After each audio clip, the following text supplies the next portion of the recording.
the revoices.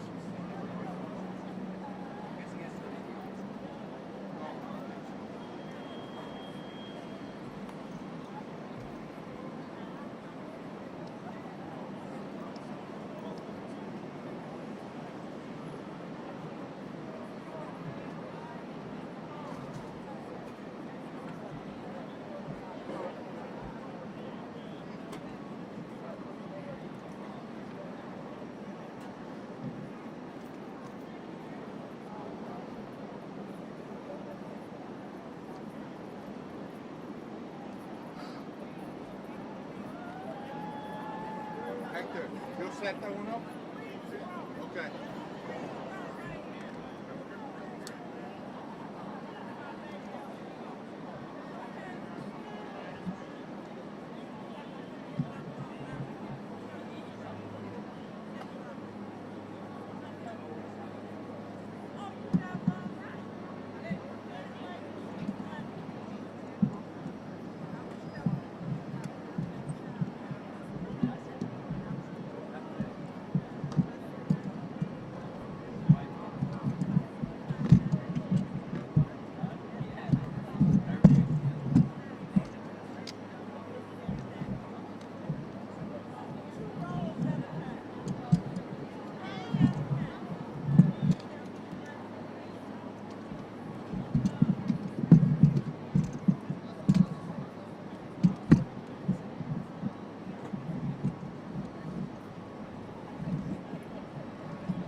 Sarah.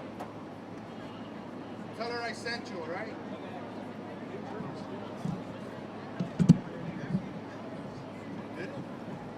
I had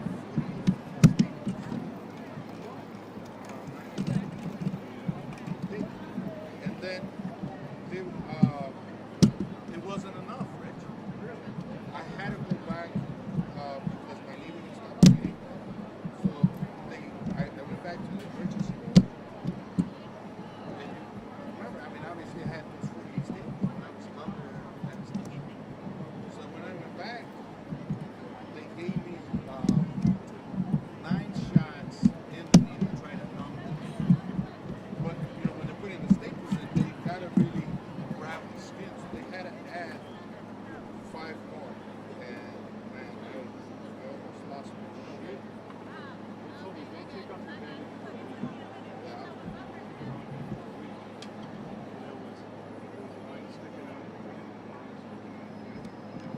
Like a fishing line?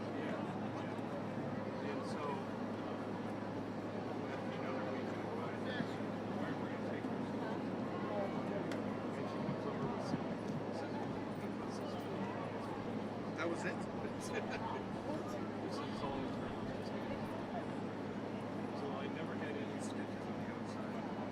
Yeah. This is what You got a zipper too? no. Oh no, that's not so bad. Yeah, that's nice. Yeah, look at this one. What happened here? That was a hockey game. I got skated over. Oh, it's stuck here. That was 52 internal, 36 extra. I literally went like this. Held it shut like this. Somebody came over, put a towel around my hands, tied it. Kept there and go back.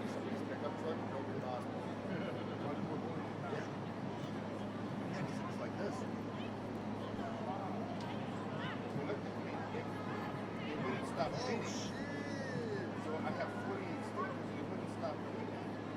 So then they had to go in there and fucking put 5 more staples.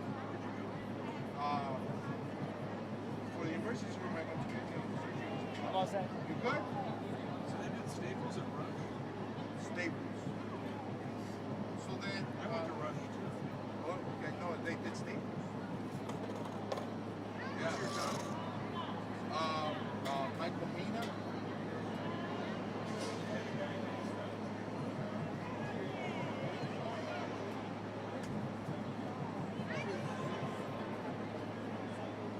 So yeah, so I went from 48 staples to 53 because they said it wasn't enough. So then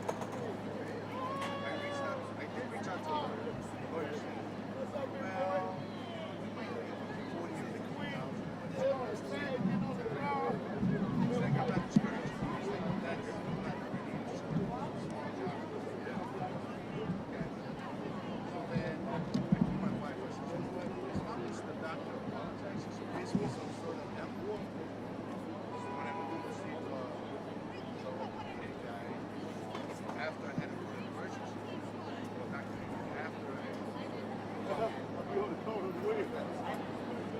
he said, as soon as I walked into his office, he said, Mr. Harris,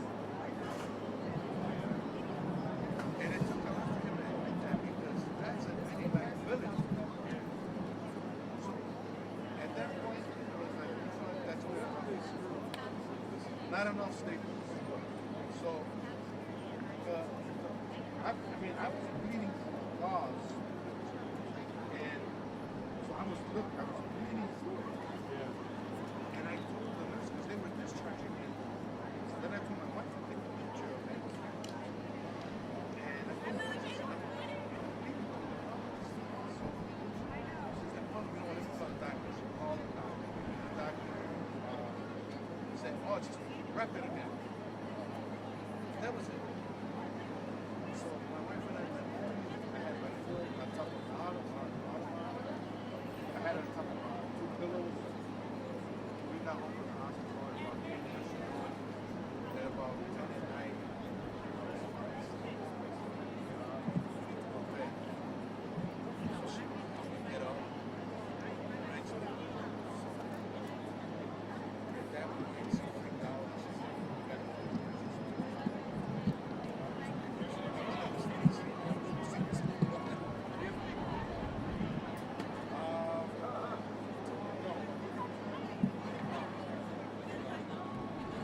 All right. Mbote. I just think my You have to say it back. I say Mbote, you say Mbote back. So Mbote. Very nice, very nice. We will get started. We have our first performers lining up, and then we're going to get ready with the program. So you can take a seat and join us in this joyful and powerful celebration. All right.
in deeply.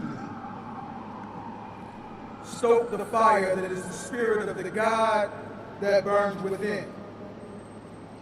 Breathe out slowly. Release all the exhaust that we've built up in fighting the good fight. Stand in our power. Sit with our purpose. Feel the vibration of our presence. Let us radically realign any and everything that is off-center. Let the healing that comes from that realignment become contagious throughout our city and the entire Chicagoland area. We are here today to celebrate Black folks, to commemorate our freedom through the recognition of Juneteenth, to collaborate as a community, to usher in a destiny authored by the Most High, to grow into a crown that symbolizes our royalty, our resilience, and our readiness for the moment. We are here today to give thanks. We are here today to remember. We are here today to make way. We are here today to create anew. Let us begin. My name is Tujo Joseph, also known as TJ Crawford. I am a number of things, but I am today a proud member of the Chicago Juneteenth Planning Coalition, and I happen to be your MC for today. So let's give ourselves a round of applause for being here today.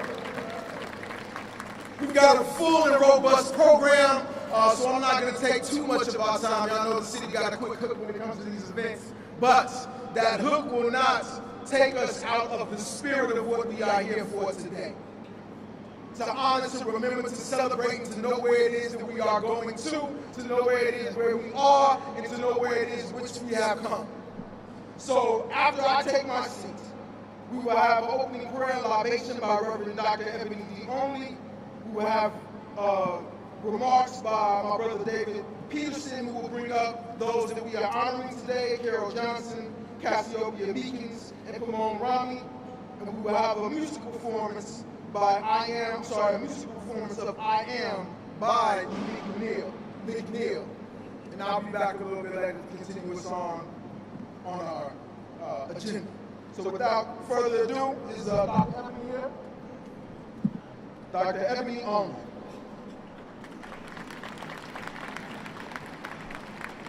We gather today in sacred remembrance and profound celebration as the city of Chicago raises the Juneteenth flag. Raises the Juneteenth flag in honor of freedom and liberation. We thank the Honorable Mayor Brandon Johnson for his leadership in recognizing this sacred day. And we thank Dr. Carla Goopy, Chief Equity Officer of our great city, for her dedication to advancing equity and justice in our beloved city.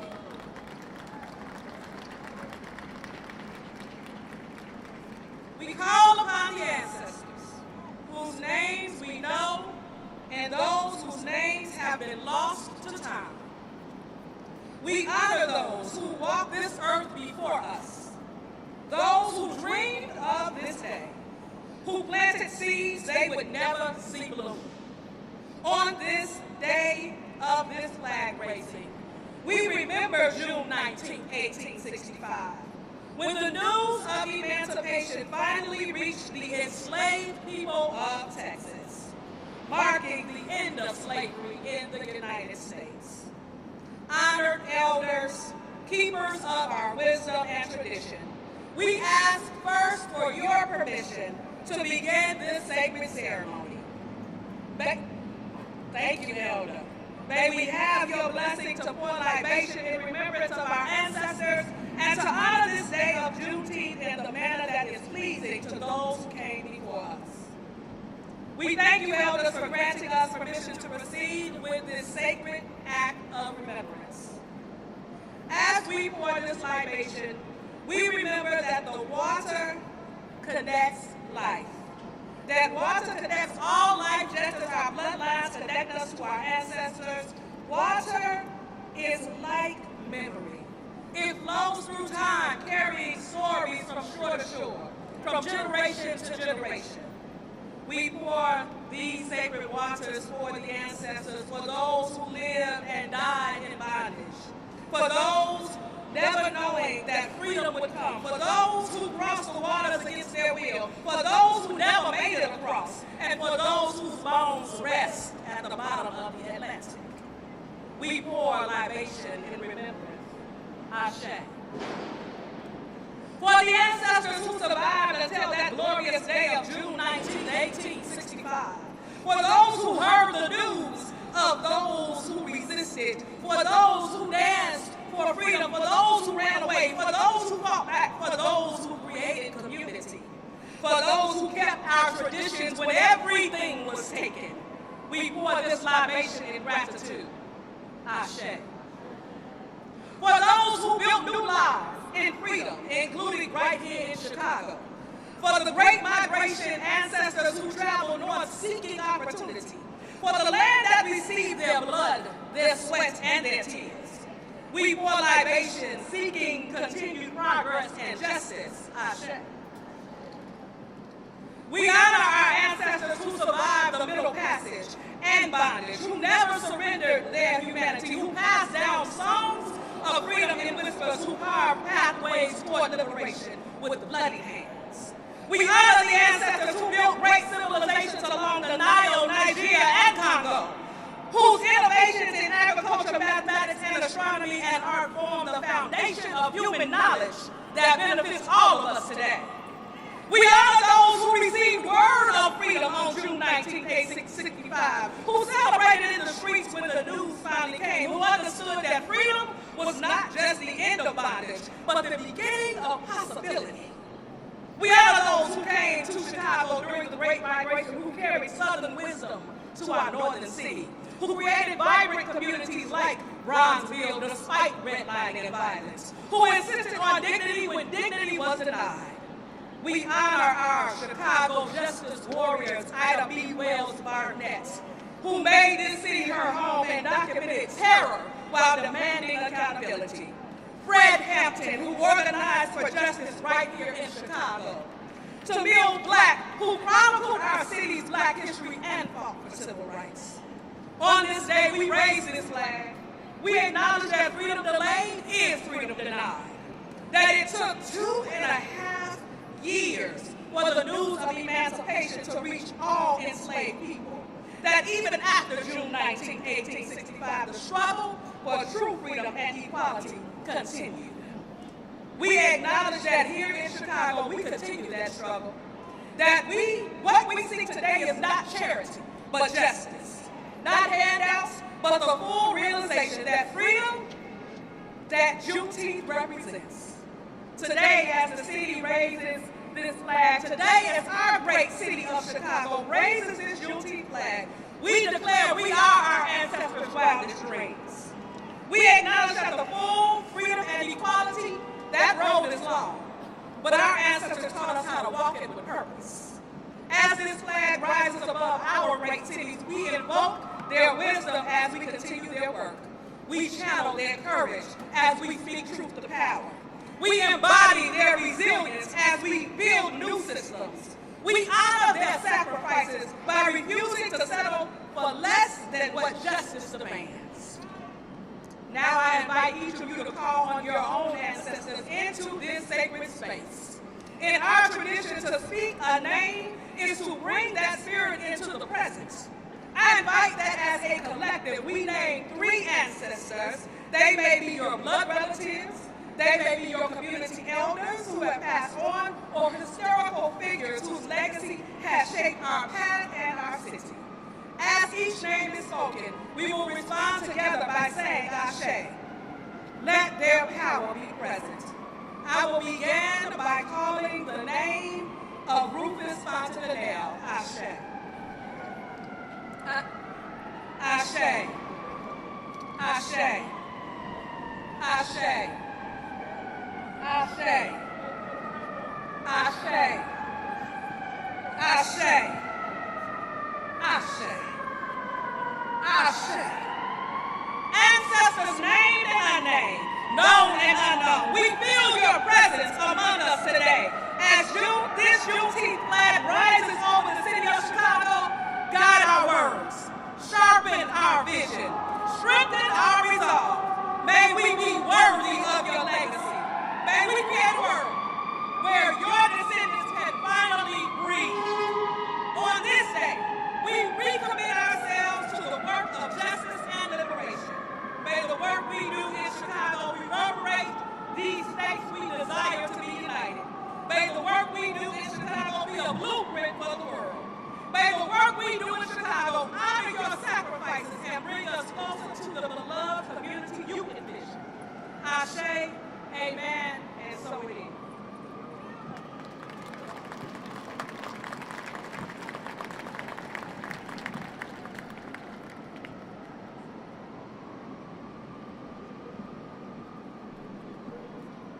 The Chicago Juneteenth Planning Coalition is proud to partner with the mayor of the city of Chicago. And we are a group of Black Americans from across Chicagoland that are descendants of families who survived U.S. chattel slavery. Our group was formed in 2019 to establish and preserve Juneteenth as a holiday. Our steering committee is made up of individuals and organizations that have a demonstrated commitment to the health and well-being of the Black community and who have either led or participated in Juneteenth activities for more than a decade. In 2021, we officially named our coalition and expanded citywide, where a major part of our work has been determining the best ways to truly honor those whose ancestors gave their lives and contributed so much to the development of this country. Although Juneteenth is primarily focused on African Americans, we believe that anyone in this nation who has benefited from centuries of forced labor of the formerly enslaved should acknowledge and support Juneteenth in our efforts. The Chicago Juneteenth Planning Coalition cultivates culturally competent and family-friendly events, and we create space for the population impacted by the legacy of slavery to commune and address our ongoing needs. And in that spirit, I want to bring up Dr. David Peterson, Jr., Pullman Porter Museum President, to kick off the recognition of our honorees. Please welcome David to the microphone. Great morning, everybody. Do I have permission from my elders to speak? If I do, say Ashe. Thank you so much for being here. First and foremost, thank you to the grand architect of the universe, the God Almighty, for allowing us all to be here. Thank you to the people of the City Council, the mayor, for putting this together, helping us put this together. And thank you for all of you all for taking your time to be out here. Today we're here to celebrate some freedom fighters, some change agents, and some wonderful people in the community. I'm President and Executive Director of the National Hayfield Randolph Pullman Porter Museum, a 30-year-old cultural institution that is honoring 100 years of the legacy of the Brotherhood of Sleeping Car Porters this year. In that spirit, I want to make sure that it's understood that let the pathways that we create today of information serve as the portals of our economic fate in perpetuity. And with that being said, I just want to take a very, very personal time to acknowledge the people on this stage with me right now. I've had the privilege, pleasure, and honor of watching you all selflessly give of yourself time and time again in the community. Cassiopeia, in the world of business, in the world of preserving our history, heritage, and culture. Thank you. Brother Pomona Rami, your ability to preserve our history, heritage, and culture through cultural and economic development in the arts community and the film community. Thank you. Sister Carol Johnson, for your selfless work on the west side of Chicago and throughout the city, building community, engaging in community engagement, and making sure that our history, heritage, and culture is preserved. Thank you. And from the bottom of my heart, from the depths of my soul, I want you all to know that your work is not unrecognized, and we appreciate you. The community needs you, and we will continue to stand on your shoulders as people who have set this way for us. Thank you.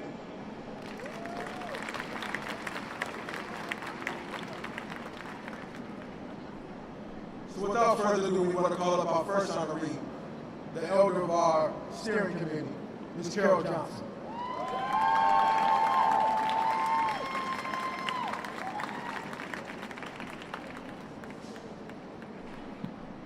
Good morning, everyone.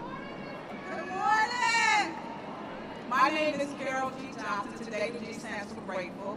I am the founder of the West Side Cultural Alliance and also the founder of the 1865 Fest.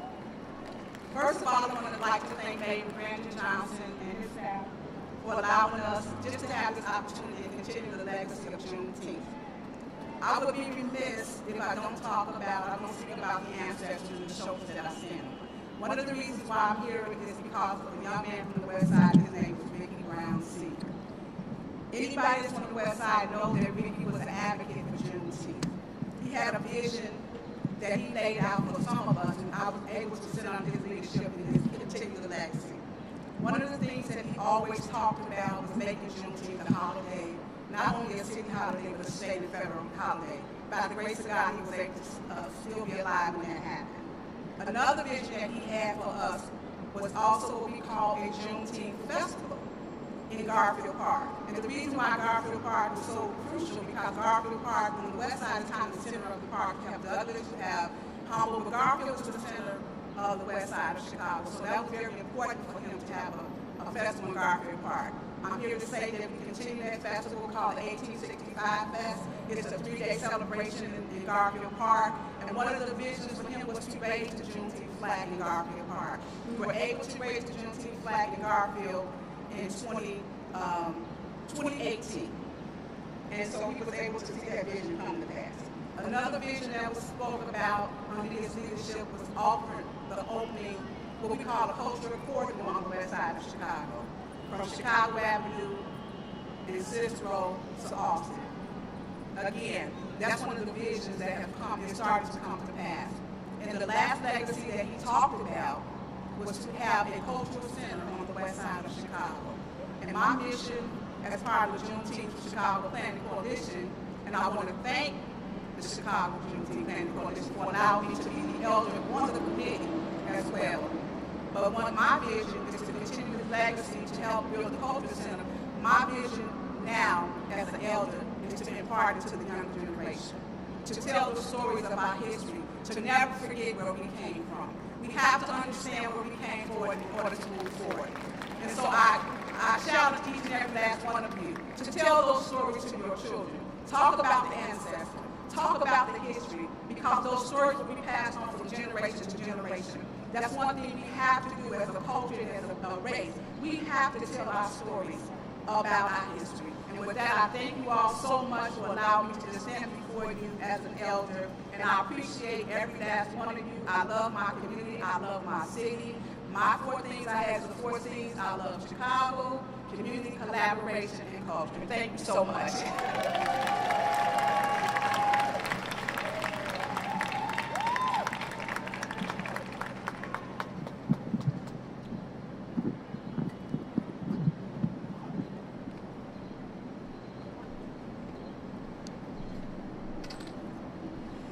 To the elders in the room, may I speak?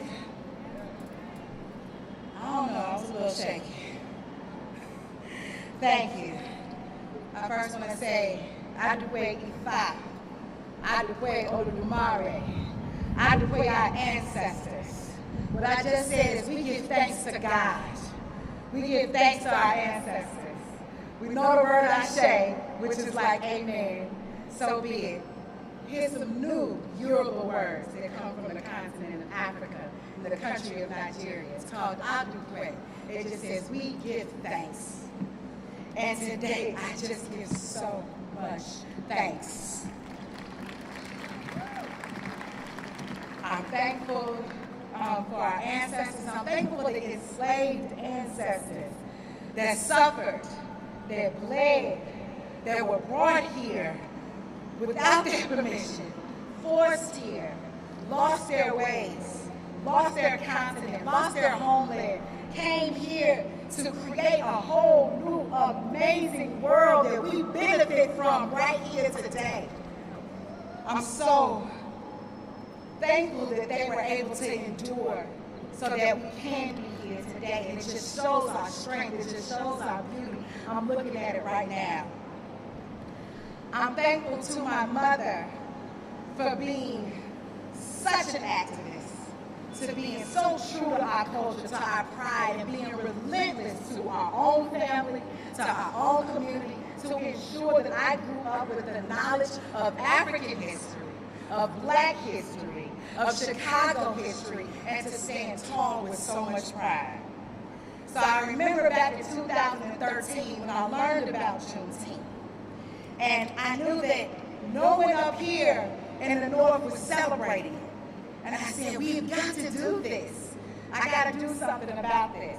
So my birthday is June 8th.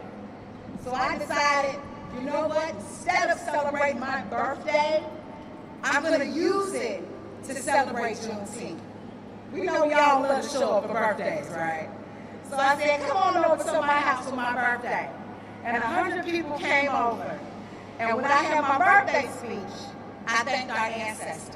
I thanked our enslaved ancestors. And I asked all my family and friends that came out to make sure they honored their ancestors, their grandmothers, their grandfathers, their great-great-grandmothers and grandfathers, because of them, we are here.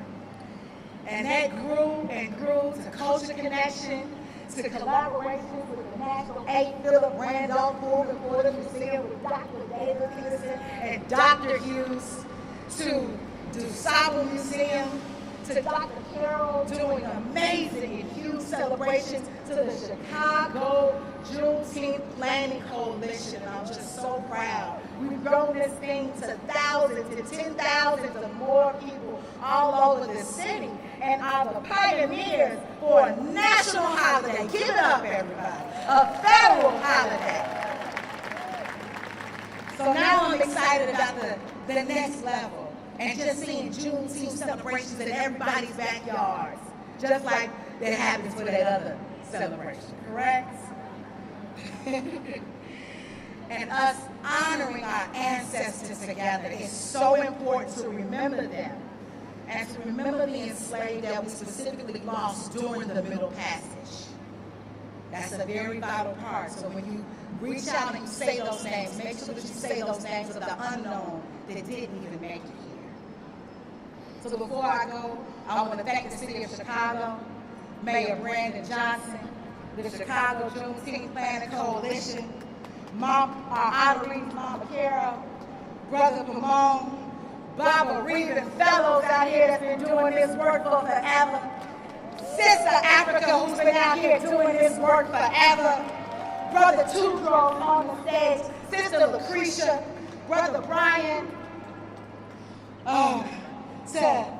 to Sister Tammy, to the whole coalition, Brother Marquin, Alderman Hall, to all the officials out here that's been doing this work. You are not forgotten. To my own mother, to our mothers, to my husbands, DeAndre Nikis, Ifeanyi Adesonye Owoyade, a priest of the Yoruba tradition, to our strong, beautiful children, all 7 of them blended and beautiful, and to our strong community.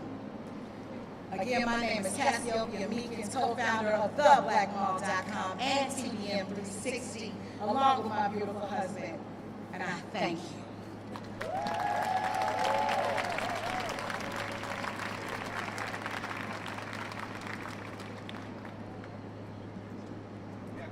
My people, my people, my people. It is such a beautiful day. It could be hot, it could be steamy, it could be raining, it could be doing anything, and you could be any place other than here, but we greatly appreciate the fact that you have come out. I want to just say good morning. Good morning to you, to all of my cherished friends, families, and the esteemed guests. As I stand here before you, I am overwhelmed with a profound sense of pride, gratitude, and joy to be included in the 5th annual Juneteenth raising of the flag, which celebrates the freedom of Black people. Receiving this recognition is a moment that encapsulates my career in entertainment, and institution building. I would like to extend my deepest appreciation to Mayor Johnson, the City Council.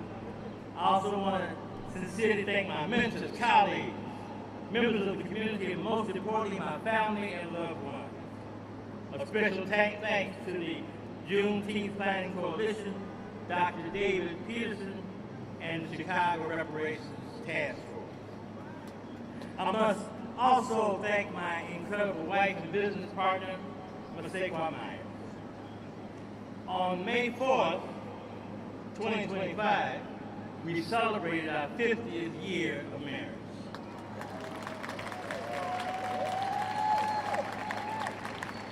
I also like to acknowledge our son, Babatunde Takuma. Takuma is here in the house with me. I appreciate the fact that he is here, as well as our 13 grandchildren and our 5 great-granddaughters, who represent the legacy that we appreciate the most.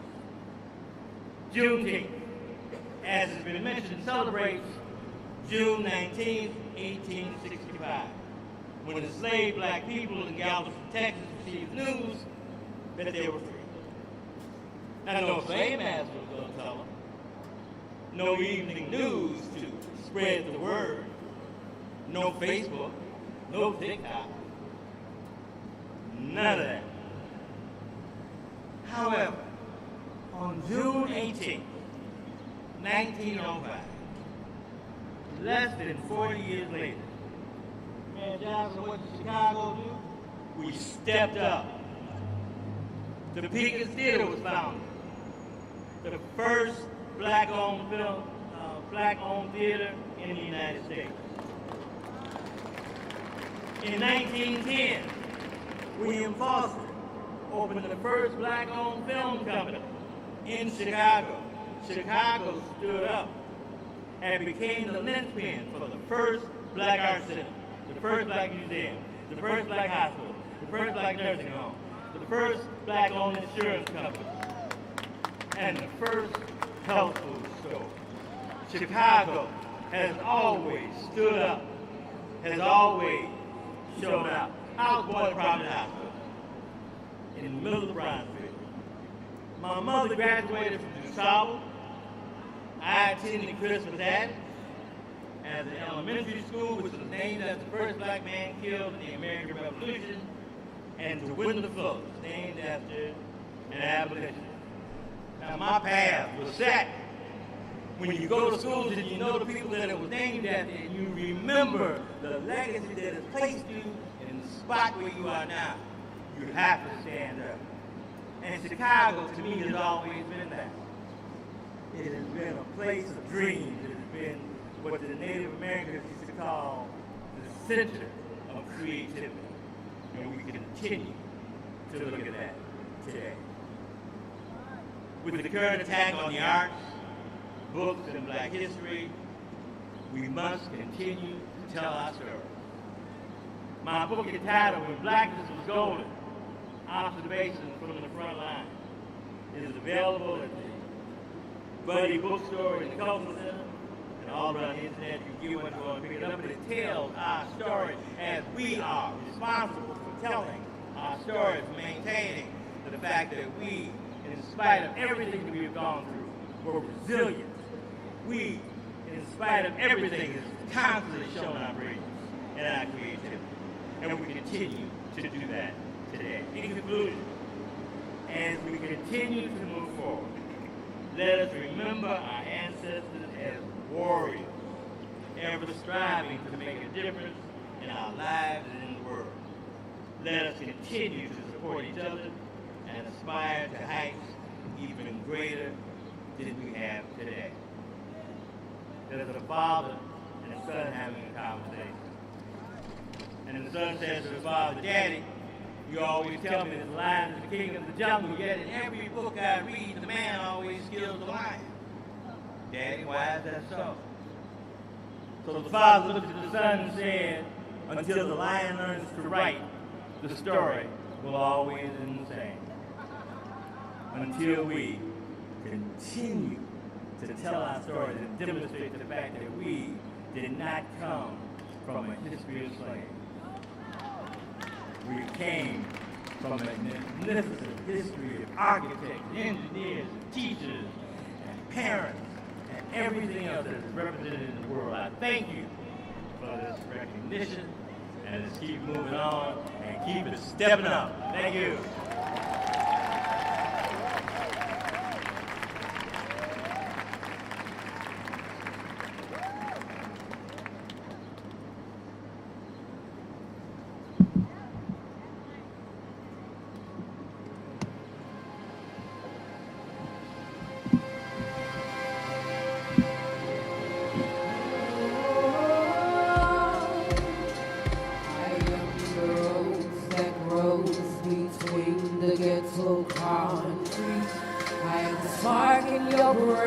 Igniting change when I speak. I am ancient writing on the wall to help you remember. I am the statistic that you ignored and never considered. I am greatness. I am change. I am reality rearranged. I am the fire that burned it all down so that you can start it over. I am a universal force to be reckoned with. I'm a soldier.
Okay. I just said that this gave me goosebumps, so one more time for Miss Unique, this is great. All right, I have the honor of introducing our next speaker, Alderman of the 5th Ward, that's my auntie, who also will be serving as co-chair of the reparations task force. So I'm very, very excited to welcome him here, along with all the people that I see, Alderwoman Haddon, and I see Harris somewhere as well. Thank you so much, and also all the commissioners and the department heads that I see here. Thank you so much for being with us today. And without further ado, yes.